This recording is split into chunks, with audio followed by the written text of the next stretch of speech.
I chose the major of communication after a year in exploratory studies, mostly explaining to people that it has nothing to do with Dora the Explorer and taking the occasional personality inventory.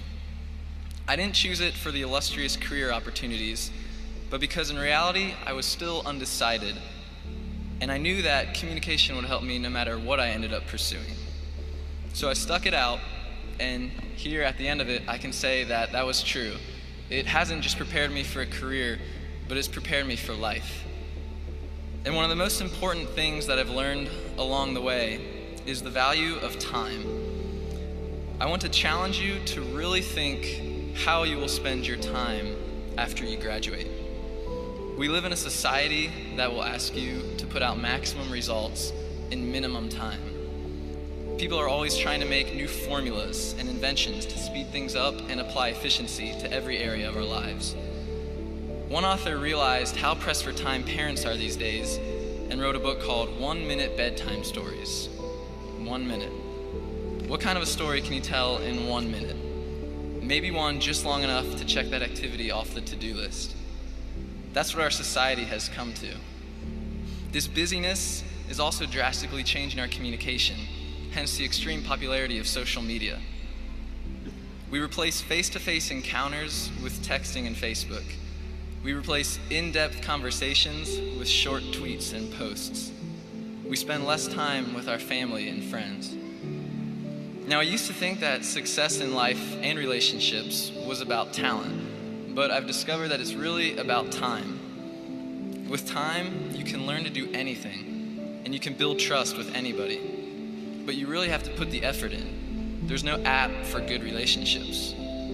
Someone told me once that people don't care how much you know until they know how much you care. So even though we're all soon going to have college diplomas, things aren't simply going to be handed to us because of our knowledge. We have to earn people's respect by showing them that we care. Think about your time as an investment. It's not something to be simply wasted, but something that will yield results depending on how you use it. It's valuable, and when used to enrich the lives of others, the return will be incredible. Don't just spend time with your friends, invest time with them. Nothing beats your undistracted attention into someone else's life to break through the surface and really get to know them. A man named Jim Elliot once said, "Wherever you are, be all there." He meant that it's okay to be doing just one thing at a time and to concentrate on just the people who are in the room with you.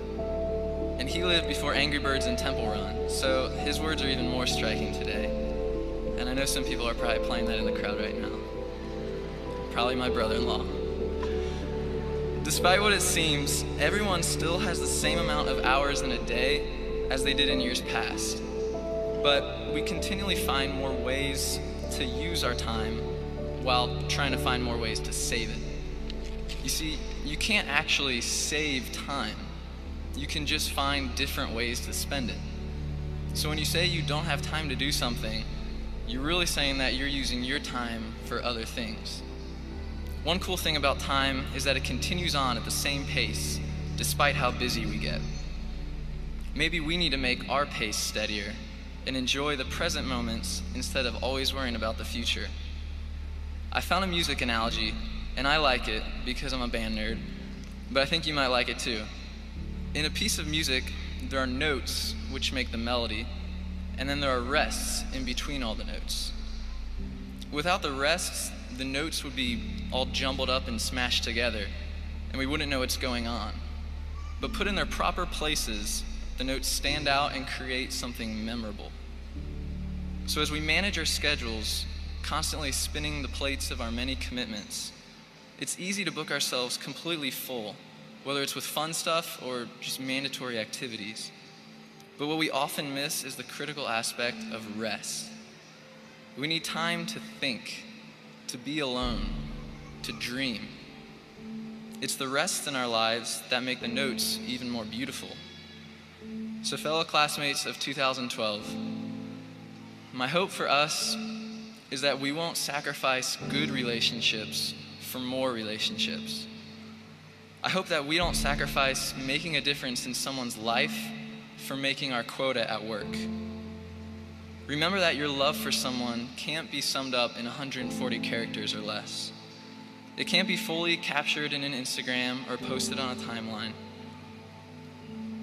I'll end with another quote from Jim Elliot. And this was a man who was killed while trying to reach out to a native tribe in Ecuador. He said, "He is no fool who gives what he cannot keep to gain that which he cannot lose." So step back and think about what you really don't want to lose. Because opportunities will come and go, but some relationships will last a lifetime. Thank you.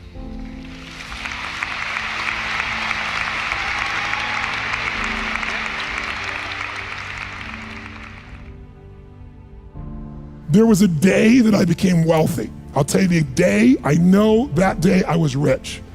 I was broke, I was pissed, I was angry at everybody else but who? Myself.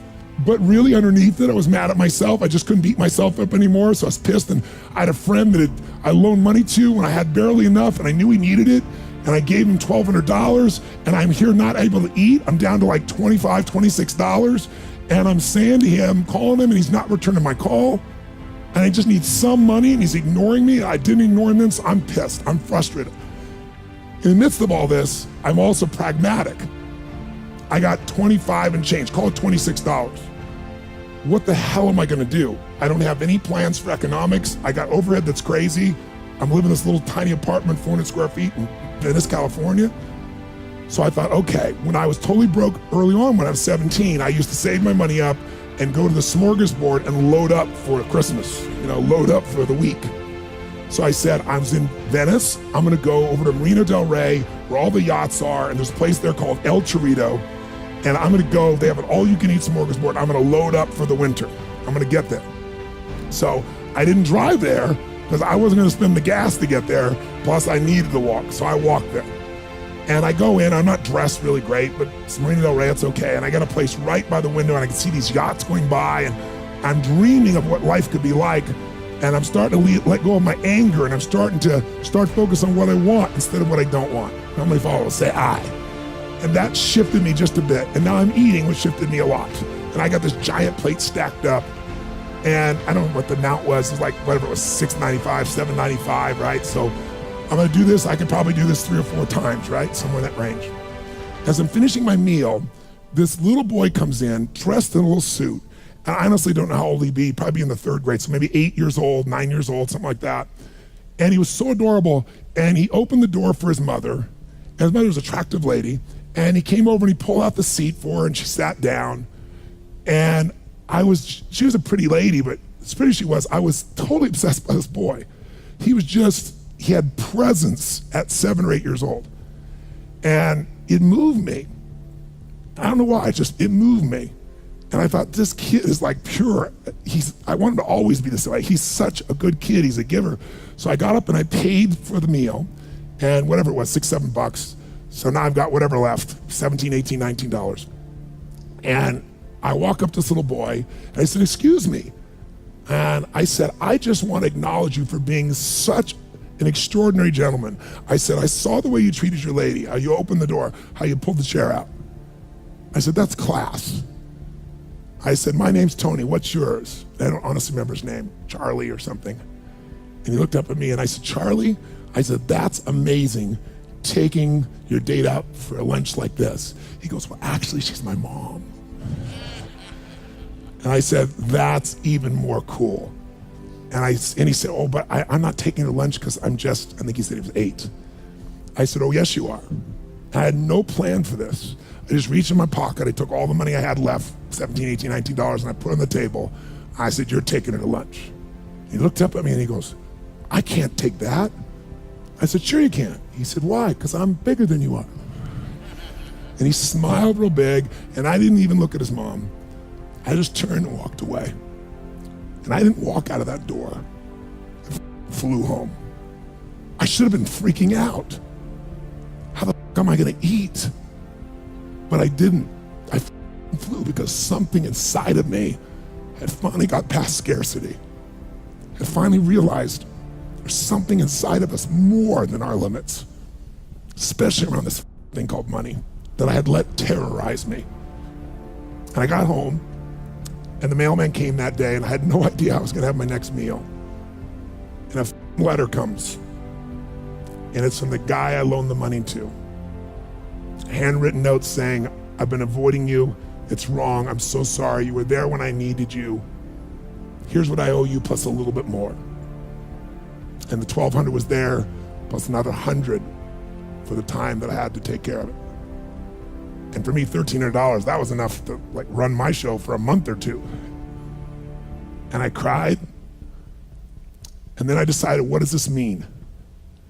And I thought, this means that whenever you give, it's always gonna come back, so you don't have to ever think about that again. Just give. And the rewards will be greater than you can ever imagine.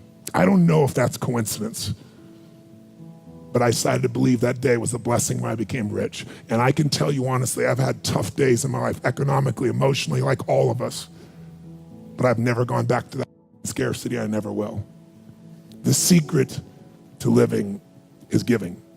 Do it when you don't have it, and I promise you, scarcity will leave your life. There's nothing more pitiful to my mind than the person who wastes his life running from one thing to another, forever looking for the pot of gold at the end of the rainbow, and never staying with one thing long enough to find it. No matter what your goal may be, perhaps the road to it can be found in the very thing in which you're now engaged. You see, the average man believes some businesses are better than others, instead of realizing the truth that there are no bad businesses. There are just those people who don't know enough to see the opportunities in the work they're in. No matter what our work happens to be, it's our business. We're the manager. If there seems to be no future or opportunity in it, it isn't always because it's not there, but perhaps only because we can't see it.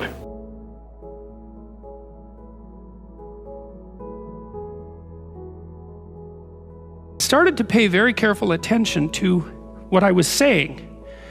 I don't know if that happened voluntarily or involuntarily, but I could feel a sort of split developing in my psyche, and the split, and I've actually had students tell me the same thing that has happened to them after they've listened to some of the material that I've been describing to all of you. But I split into two, let's say. And one part was let's say the old me that was talking a lot and that liked to argue and that liked ideas. And there was another part that was watching that part, like just with its eyes open and neutrally judging. And the part that was neutrally judging was watching the part that was talking and going, that isn't your idea. You don't really believe that. You don't really know what you're talking about. That isn't true. And I thought, that's really interesting. So now and that was happening to like 95% of what I was saying. And so then I didn't really know what to do. I thought, okay, this is strange. So maybe I've fragmented and that's just not a good thing at all. I mean, it wasn't like I was hearing voices or anything like that. I mean, it wasn't like that. It was, well, people have multiple parts. So then I had this weird conundrum. It was like, well, which of these two things are me? Is it the part that's listening and saying, no, that's rubbish, that's a lie, you're doing that to impress people, you're just trying to win the argument, you know? Was that me, or was the part that was going about my normal verbal business me? And I didn't know, but I decided I would go with the critic. And then what I tried to do, what I learned to do, I think, was to stop saying things that made me weak. And now I mean, I'm still trying to do that because I'm always feeling when I talk whether or not the words that I'm saying are either making me align or making me come apart. And I think the alignment, I really do think the alignment I think alignment is the right way of conceptualizing it, because I think if you say things that are as true as you can say them, let's say, then they come out of the depths inside of you. Because we don't know where thoughts come from. We don't know how far down into your substructure the thoughts emerge. We don't know what processes of physiological alignment are necessary for you to speak from the core of your being. We don't understand any of that. We don't even conceptualize that, but I believe that you can feel that. And I learned some of that from reading Carl Rogers, by the way, who's a great clinician, because he talked about mental health in part as the coherence between the spiritual or the abstract and the physical, that the two things were aligned. And there's a lot of idea of alignment in psychoanalytic and clinical thinking. But anyways, I decided that I would start practicing not saying things that would make me weak. And what happened was that I had to stop saying almost everything that I was saying. I would say 95% of it. It's a hell of a shock to wake up and I mean, this was over a few months, but it's a hell of a shock to wake up and realize that you're mostly dead wood. It's a shock, you know, and you might think, well, do you really want all of that to burn off? It's like, well, there's nothing left but a little husk, 5% of you. It's like, well, if that 5% is solid, then maybe that's exactly what you want to have happen. What do you think was the first real breakthrough that you had as a teen that started you on your path, and how did you get there? Gosh, there's so many. One of the first ones I think was probably just anchoring me in when my mom and my dad, I had 4 different fathers. My mom was a powerful woman, so she kicked my 4th father out, whose name I carry, and he adopted me. And when he went out, she decided it wasn't his side, so she kicked me out too by chasing me out with a knife. And I wasn't worried she was going to stab me or anything. But I decided this is freedom, and I've got to find a way to make my life work. But I had no money. I had a 1960 Volkswagen I worked $40 a week as a janitor to buy and pay for. And so I had no car, I had no money, I had no anything. I went and slept in a person's laundry room, and then I decided I've got to figure out what to do, and I needed to feed my mind because I was so depressed, I was so overwhelmed. I'm missing my brother and sister and feeling just completely out of sorts. So I got on a bus and I traveled 14 miles, I remember, because I ended up running it one time. And I went to this bookstore and I bought this book called The Magic of Believing by Claudia Bristol. It's the first real book other than maybe Think and Grow Rich or Emerson's essays. And I started on this journey of saying every single day I'm going to feed my mind. I'm not going to hope good thoughts show up. I'm going to read biographies. I'm going to find out what makes people tick. I'm going to understand what makes me tick.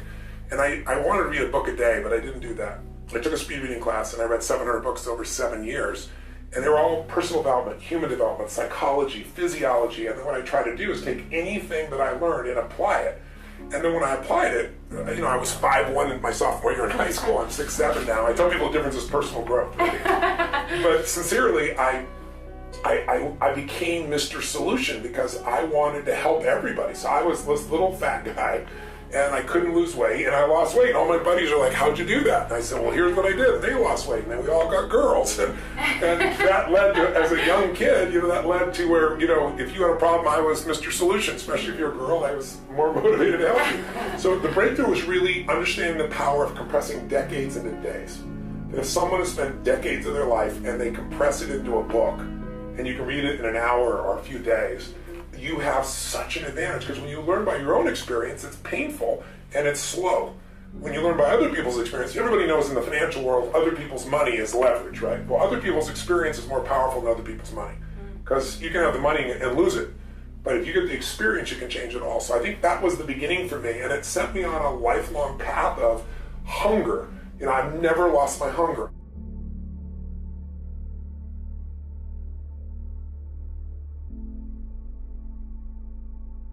None of us would want to work for a company or invest our money in a company that didn't have a very viable research and development department. That is, pumping a good percentage of its profits back into research and development because its future depends on it. But so does a man's. And you might ask yourself, how much of your own take-home pay have you spent during the past year for materials calculated to make you smarter this year than you were a year before? Calculated to make you a little better, a little bigger as a human being, to perhaps love a little more and hate a little less and do a little better job than you did a year ago. How much money are you pumping back into yourself and your future? It's worth thinking about. Plan a life you'd like to have. And you do that partly by referring to social norms. That's more or less rescuing your father from the belly of the whale. But the other way you do that is by having a little conversation with yourself about as if you don't really know who you are, because you know what you're like. You won't do what you're told. You won't do what you tell yourself to do. You must have noticed that. It's like you're a bad employee and a worse boss, and both of those work, for you. You don't know what you want to do, and then when you tell yourself what to do, you don't do it anyways. You should fire yourself and find someone else to be. But my point is that you have to understand that you're not your own servant, so to speak. You're someone that you have to negotiate with, and you're someone that you want to present the opportunity of having a good life to. And that's hard for people because they don't like themselves very much. So, they're always like cracking the whip and then procrastinating, and cracking the whip and then procrastinating. And it's like, God, it's so boring and it's such a pathetic way of spending your time. Our rewards in life will always match our service. It's another way of saying, as ye sow, so shall ye reap. And it's been written in many ways, in every language on earth. I like to think of this law in the form of a giant apothecary scale. One of the bowls is marked service, and the other is marked rewards. Now, whatever we put into the bowl marked service, the world will match in the bowl marked rewards. If any person alive is discontented with his rewards, he should examine his service. Action, reaction. As ye sow, so shall ye reap. What you put in will determine what you must get back in return. So simple, so basic, so true, and yet so misunderstood. If a business is not expanding to the quick and exciting tempo of the times, it must examine its contribution, its service. If a person is unhappy with his income, he must examine and reevaluate his service. Never before in the history of the world have human beings been so interdependent. It's as impossible to live without serving others as it would be to live if others were not constantly serving us. In thinking of ways of increasing your service, read books on your specialty. Read what others have found to work well for them. But at the same time, think of original and creative ways of increasing your service, ways that are unique with you and the way you are. Each morning and during the day, ask yourself this question: how can I increase my service today? Knowing that my rewards in life must be in exact proportion to my service. Now do this every day and you will have started to form one of life's most valuable habits. Horace Mann wrote, "If any man seeks for greatness, let him forget greatness and ask for truth, and he'll find both." You see, you can cut away all the confusion and complications and nagging worries and vague, half-formed fears by returning to the great truth, the great laws, the great verities on which all success, all accomplishment, the whole world is built. If you're worried about your income or your future, you're concentrating on the wrong end of the scale. Look at the other end. Concern yourself only with increasing your service, with becoming great where you are, and your income and your future will take care of themselves. If you configure your life so that what you are genuinely doing is aiming at the highest possible good, then the things that you need to survive and to thrive on a day-to-day basis will deliver themselves to you. That's a hypothesis, and it's not some simple hypothesis, right? Because what it basically says is, if you dare to do the most difficult thing that you can conceptualize, your life will work out better than it will if you do anything else. Well, how are you going to find out if that's true? Well, it's a Kierkegaardian leap of faith. There's no way you're going to find out whether or not that's true unless you do it. So no one can tell you either, because just because it works for someone else, I mean, that's interesting and all that, but it's no proof that it'll work for you. You have to be all in this game. There is no more effective way of operating in the world than to conceptualize the highest good that you can and then strive to attain it. There's no more practical pathway to the kind of success that you could have if you actually knew what success was. The world shifts itself around your aim, because you're a creature that has an aim. You have to have an aim in order to do something. You're an aiming creature. You look at a point and you move towards it. It's built right into you. And so you have an aim. Well, let's say your aim is the highest possible aim. Well then, so that sets up the world around you. It organizes all of your perceptions. It organizes what you see and you don't see. It organizes your emotions and your motivations. So you organize yourself around that aim, and then what happens is the day manifests itself as a set of challenges and problems, and if you solve them properly, then you stay on the pathway towards that aim, and you can concentrate on the day, and so that way you get to have your cake and eat it too, because you can point into the distance, the far distance, and you can live in the day. And it seems to me that that makes every moment of the day supercharged with meaning. That's how, because if everything that you're doing every day is related to the highest possible aim that you can conceptualize, well, that's the very definition of the meaning that would sustain you in your life. Never give up. Without commitment, you'll never start. But more importantly, without consistency, you'll never finish. It's not easy. If it was easy, there'd be no Kerry Washington. If it was easy, there'd be no Taraji Henson, P. Henson. If it were easy, there'd be no Octavia Spencer. But not only that, if it were easy, there'd be no Viola Davis. If it were easy, there'd be no Michael T. Williamson, no Stephen McKinley Henderson, no Russell Hornsby. If it were easy, there'd be no Denzel Washington. So, keep working. Keep striving, never give up, fall down 7 times, get up 8. Ease is a greater threat to progress than hardship. Most people have a belief about what their real potential is no matter what you tell them. And that affects how much action they take. And of course that affects the result. And then ironically, that result reinforces their belief. And then that belief affects it. So I'll give you an example. Let's say a person has unlimited potential, we all agree.